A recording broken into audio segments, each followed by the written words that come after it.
We have with us today Atul Suri, CEO of Marathon Trends PMS. Atul, great to speak with you here on NDTV Profit, and good day to speak with you as well when there is such a bullish outlook that has come from Morgan Stanley vis-a-vis India.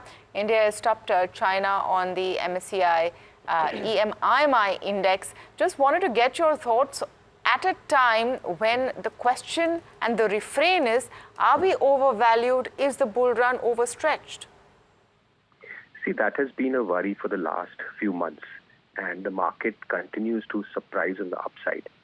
In fact, what you will notice is that even when globally markets correct, India corrects less. Let's take the last month only, when we had this whole yen carry trade issue. The Japanese market swung 26%, the US was down 9.5%, India at best fell 4.5%. So what happens is that India is showing immense downside resilience. Not only is it going up faster or breaking out early, it is also showing immense downside resilience. And I place a lot more emphasis on downside resilience. You know, in a bull market, an up-moving trend, sometimes froth can be faster or can rise higher. But when markets correct, as I saw last month and I discussed of this yen carry trade, India fell less. So I don't feel that it is all frothy. We have immense strength at lower levels. And after this Morgan Stanley report, you know, what you'll realize is that, okay, it's not going to result in FI flows immediately, but the case for India becomes stronger. The case for ignoring India for far too long also becomes less. And just as the FIs feel valuations have run up or India is expensive, but as and when India corrects, we know that apart from domestics, we also have this very large FI flows which are waiting to be deployed. The important part of reports like this is that you cannot be ignored for far too long. As an economy, we've already, knocking at the top three.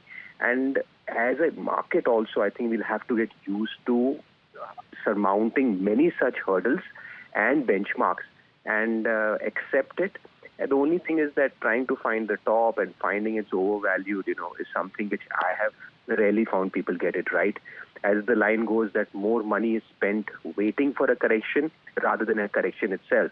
And I have seen people waiting for the last 6 months, and maybe they may have to wait for next few months also.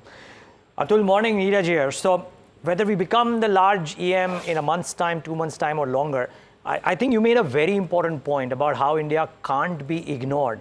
The contra that people might say, oh, the most expensive EM, how can money come in? But we are looking at a rate easing cycle in the US, which typically leads to flows into emerging markets. You think despite the valuations, both passive and active flows, coupled with the fact that if we become the highest EM, that will also draw. So you think, or do you think that we are set for inflows over the course of the next 6 to 12 months from the global investors? See, it's difficult to, guess or give it a time frame because the variables and what they are thinking is tremendous. But what my logic is that, if our weightage in the EMs goes up, even globally, our weightage goes up. When you're a very small market with a decimal allocation, you can be ignored. You can be called a rounding error.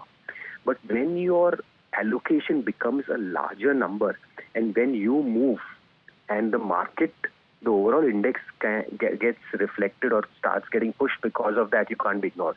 Let me give you an example. Like in the Indian market, HDFC Bank or Reliance.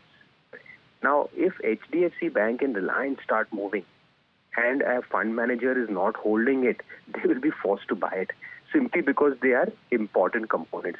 I'm not saying India is the largest component, but once we become of some size where we cannot be ignored, then by default, whether you like the valuations or no, you will have to allocate.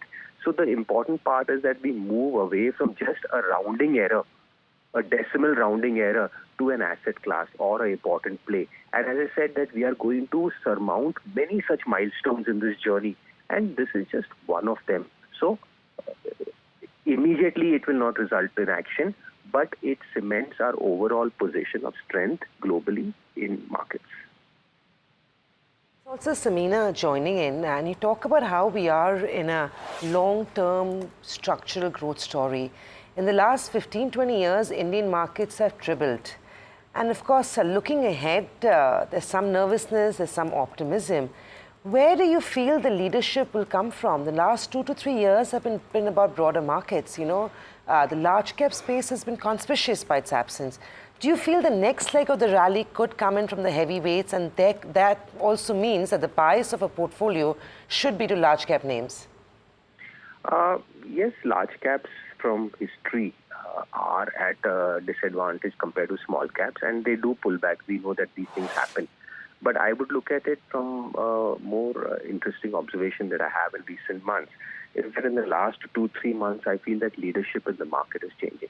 See, the market was dominated by PSU stocks, or you will see that the market was dominated by the capital good engineering. But what I'm noticing in the last 2 to 3 months, that 3 new themes are emerging and very strong. First and foremost is pharma. Pharma is a sector that's been ignored for years, but it's a very large segment. And even if you go and see the new lifetime highs or 52-week highs, you'll find that pharma stocks are pretty much, very much dominating that list. So that gives me a sense that this sector is going to be a good catch-up play. The second sector, which is very important, is IT. Barring the volatility in NASDAQ on a day-to-day basis, but you'll find a lot of IT stocks also reflecting that kind of move. And third is consumption, more on the discretionary side. So I feel that these 3 themes are emerging.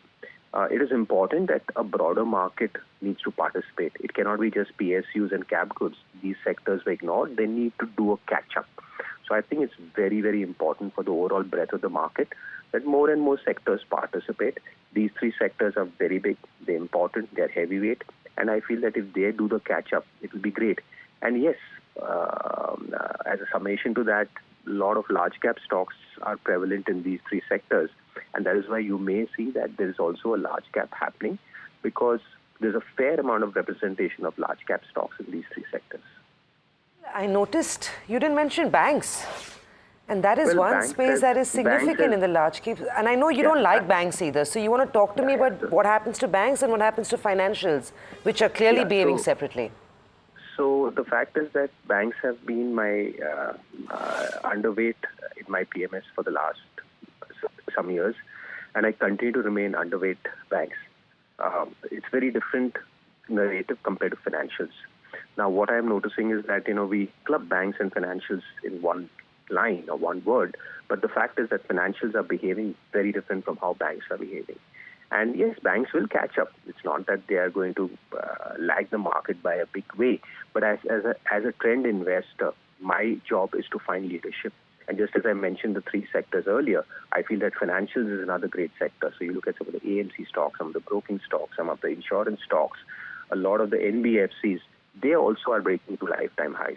So in my fund, as I'm positioned, I'm underweight banks, but I'm overweight financials. And I think that they are, as I said, termed or clubbed together, but honestly, they're behaving very differently, and they're both giving me different opportunities in the market. What about the whole play on consumption? Now, rural consumption is set to rebound. There are already green shoots there. But the play so far has been very focused on discretionary consumption. So hence you see, for example, Zomato becoming, the darling of the street, etc. Do you like that kind of a play? Any view on a Zomato and the larger consumption story? See, I won't speak on specific stocks due to regulation. But as I said, discretionary consumption is standing out. And I think that this is, as I said, we have to get used to it as a country.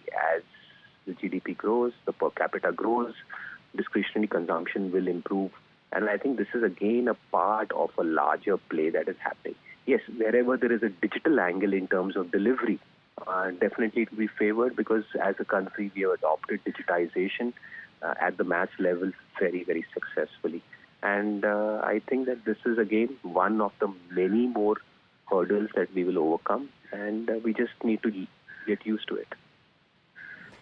Atul, final question from my end really, and that is on themes that have been the center stage of the last 2 or 3 years. Fundamentally, power, for example. Such a powerful rally, targets are very stiff. Is power in the right quadrant in addition to the themes that you just mentioned? Yes, power is in the right quadrant, and I feel that some of the alternative energies, renewables, are still looking very good in spite of having run up.